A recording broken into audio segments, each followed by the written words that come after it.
The preparation of fluorescent antibiotics allows for assessment of the localization of these therapeutic reagents within bacteria through convenient analytical techniques such as spectrophotometry and microscopy. The main advantage of this technique is the ease with which the antibiotic localization can be determined. This localization is relevant to a number of phenomena, including efflux.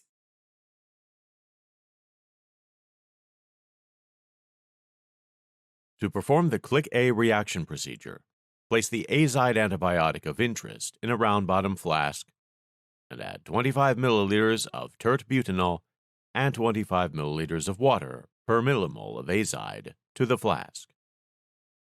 Add the prepared fluorophore alkyne to the solution and heat the reaction to 50 degrees Celsius. Next, add 0.6 equivalents of copper sulfate and 2.4 equivalents of ascorbic acid to the flask. Stir the reaction for 1 hour, or until analysis by LCMS indicates reaction completion. Then cool and purify the reaction as appropriate for the antibiotic scaffold.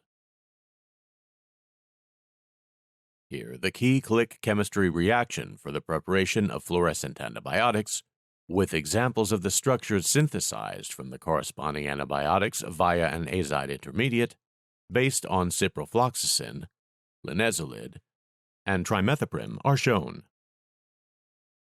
In these liquid chromatography mass spectrometry traces from a ciprofloxacin azide and an NBD alkyne click reaction, the azide was eluted at 3.2 minutes, and the product was eluted at 3.8 minutes.